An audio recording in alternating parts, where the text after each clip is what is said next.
Hi hall. So இன்றைக்கி நம்ம வந்து மேக்கப் vlog தான் நம்ம வந்து பார்க்க போகிறோம். ஸோ இவங்க பேர் கலை. ஸோ இவங்களுக்கான ரிசப்ஷன் மேக்கப் தான் நம்ம இன்றைக்கி வந்து பண்ண போகிறோம். ஆல்ரெடி இவங்களுக்கான என்கேஜ்மெண்ட் மேக்கப் நம்ம வந்துட்டு முடிச்சு கொடுத்துருந்தோம்.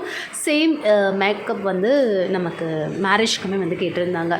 எஸ், ஸோ இதுதான் வந்து before makeup look and after makeup look எப்படி இருக்குது அப்படின்னு பார்க்கலாம். ஸோ ரொம்ப நல்ல ஃபேஸு. ஸோ இப்போ தான் வந்து சின்ன சின்ன அந்த பிம்பிள்ஸ்லாம் வந்த மார்க்லாம் அப்படியே இருக்குது. அண்ட் அங்கங்கே அன்இவன் டோன் இருக்குது. மற்றபடி ஃபேஸ் ரொம்ப அழகாக வந்து வச்சுருக்காங்க. அண்ட் ஹேர் வந்துட்டு கொஞ்சம் ட்ரையாகவும் ஃப்ரிஸியாகவும் இருக்கும். ஸோ இவங்க வந்து கேர்ள் கேட்டிருந்தாங்க. ஸோ எப்படி நம்ம வந்து முடிக்கலாம் அப்படிங்கிறத பார்க்கலாம். ஸோ ஸ்டோரிஸ் வந்து நான் போட்டிருந்தேன், அது அப்படியே வந்து இந்த இடத்துல கொடுத்துடலாமே அப்படின்னு சொல்லிட்டு ரெடி பண்ணியாச்சு. அண்ட் நம்ம இவங்களுக்கு மேக்கப் பண்ண ப்ளேஸ் வந்து லைட்டிங் ரொம்பவே கம்மியாக இருந்தது. ஒரே ஒரு சின்ன லைட் மட்டும்தான் இருந்தது. அதனால் கேமராவும் என்னால் வந்து சரியாக பண்ண முடியலை. அண்ட் நேச்சுரல் லைட்டில் தான் இப்போ நீங்கள் வந்து பார்த்துட்ருக்கீங்க இவங்களோட ஃபேஸ் எப்படி இருக்குன்னு.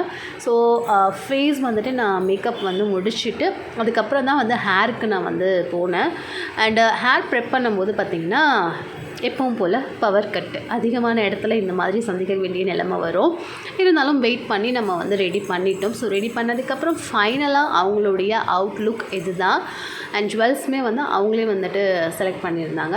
ஸோ அதனால் வந்து ஃப்ரண்ட்டில் அவங்க நார்மலாக வந்து எப்போவுமே வந்துட்டு பார்த்திங்கன்னா ஸோ இப்படி தான் நான் ஹேர் ஸ்டைல் பண்ணுவேன், ஸோ அந்த ஹேர் ஸ்டைலை மாற்றாதீங்கன்னு. என்ன இருந்தாலும் நமக்குன்னு ஒரு ஸ்டைல் வைக்கும்போது அவங்க கேட்குறது தானே நம்ம கொடுப்போம். ஏன்னா அவங்களுடைய ஸ்பெஷல் டே. ஓகே, கேட்டதுக்கப்புறம் லைட்டாக பஃப் கொடுத்துட்டு கீழே வந்து கேர்ள்ஸ் கொடுத்துருந்தோம். அண்டு அவங்களுக்கு வந்துட்டு ஆர்டிஃபிஷியல் ஃப்ளார்ஸ் வேண்டாம், மல்லிகைப்பூ வேணும்னு கேட்ட உடனே ஸோ மல்லிகைப்பூவை அவங்களுக்கு கம்ப்ளீட் அவங்க எப்படி கேட்டாங்களோ அதே லுக்கை கேட்டாச்சு.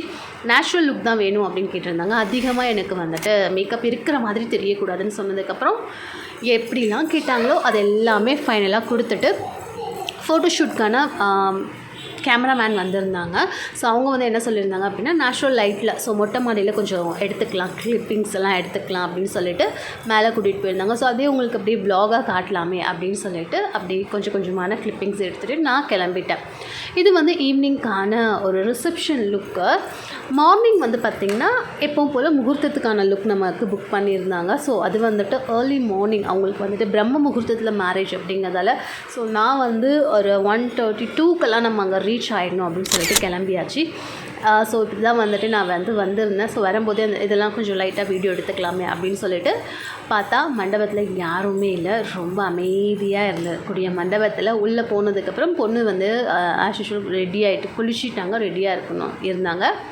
போனோடனே அவங்களுக்கு வந்து இந்த அவங்களோட என்ன சொல்கிறது அவங்களோட ஃபார்மாலிட்டிஸ் எப்படி சொல்லலாம், மட்டை வைக்கணும் அப்படின்னு சொல்லியிருந்தாங்க. ஸோ ஓகே, ஜவுரி எல்லாம் அப்படியே வந்துட்டு லைட்டாக ஃபோல்ட் பண்ணி லப்பர் பேண்ட்லாம் போட்டுட்டு மட்டை வச்சாச்சு. அண்டு எனக்கு வந்துட்டு பஃப்பும் வேண்டாம், எதுவும் வேண்டாம், எப்போவும் போல் வீட்டில் நான் எப்படி இருப்போமோ அதே மாதிரி ஒரு லுக்கு, பின்னாடி மட்டும் எனக்கு நீங்கள் வந்துட்டு ஜவுரி வச்சா போதும் அப்படின்னு சொல்லியிருந்தாங்க. அண்ட் அதே மாதிரி வச்சுட்டு இது வந்து கூரைப்படுவை. இதுக்கப்புறம் வந்துட்டு இன்னொரு புடவை வந்து அதாவது ஆஃப்டர் மேரேஜ் முகூர்த்தம் முடிஞ்சதுக்கப்புறம் வந்து பார்த்திங்கன்னா ஒரு ரிசப்ஷன் மாதிரி இருக்குது. அந்த மேக்கப் அந்த ஒரு சாரீக்கான ஐ லுக் எனக்கு கொடுங்க அப்படின்னு சொல்லியிருந்தாங்க. ஏன்னா இது 1 ஹவருக்கு மட்டும்தான் இந்த சாரீ அப்படின்னு சொல்லிட்டு ஸோ அது ஒரு ப்ளூ வித் அந்த பிங்க் மாதிரி இருந்தது. அதுக்கேற்ற மாதிரி கொடுத்துட்டு ஸோ எனக்கு லிப்ஸ்டிக் மட்டும் கொஞ்சம் ஹெவியாக வேணும் அப்படின்னு கேட்டிருந்தாங்க. அதெல்லாம் முடிச்சாச்சு. முடித்ததுக்கப்புறம் வந்து அவங்களோட ஜுவல்ஸ் தான். ஸோ ஜுவல்ஸுமே வந்து போட்டாச்சு. கோவிலில் கல்யாணம் அப்படிங்கிறதால ரெடி ஆகிட்டு கோவிலுக்கு போயிட்டாங்க. இதோட நானும் வந்து கிளம்பிட்டேன். இதில் இருக்கக்கூடிய பிக்ஸ் எல்லாம் உங்கள் கூட வந்து ஷேர் பண்ணுறேன். எப்படி இருக்குது அப்படிங்கிறத சொல்லுங்கள். ஸோ உங்களுக்கு பிடிச்சிருக்கா அப்படிங்கிறதையும் கீழே கமெண்ட் பாக்ஸில் சொல்லுங்கள். இந்த மாதிரி நிறைய வ்ளாக்ஸ் நிறைய வீடியோஸ்லாம் பார்க்கணும் அப்படின்னு நினச்சிங்கன்னா நம்ம சேனலை மறக்காமல் சப்ஸ்கிரைப் பண்ணி வச்சுக்கோங்க. ஸோ அடுத்தடுத்த வீடியோஸ் உங்களுக்காக ரெடியாக ஹாட்டாக இருக்குது. ஹாட்டாக மீன்ஸ் சுட சுட ரெடியாக இருக்குது அப்படிங்கிறது அர்த்தம். அவங்க கூட நான் ஷேர் பண்ணிகிட்டே இருக்கேன். பிஃபோர் ஆஃப்டர் எப்படி இருக்காங்க, ஸோ ஏதாவது ஒரு டிஃப்ரென்ஸ் தெரியுதா அப்படிங்கிறதையும் சொல்லுங்கள். அண்ட் 2 மேக்கப்பில் எந்த மேக்கப் நல்லா இருக்குது அப்படிங்கிறதையும் சொல்லுங்கள். உங்களுக்கு எது பிடிச்சிருக்கு அப்படின்னு சொல்லுங்கள். உங்களுக்கு ஏதாவது புக் பண்ணணும் அப்படின்னு நினச்சிங்கன்னா சாய் மேக் ஓவர், சாய் கீர்த்தி மேக் ஓவர், இல்லை சாய் கீர்த்தி விஜே, இல்லை இங்கே நீங்கள் வந்துட்டு எனக்கு கமெண்ட் பண்ணிங்க அப்படின்னாலும் ஸோ நான் உங்களுக்கு வந்துட்டு டீட்டெயில்ஸ் சொல்கிறேன். ஸோ நெக்ஸ்ட் இன்ட்ரெஸ்டிங்கான வீடியோவில் பார்க்கலாம். பை.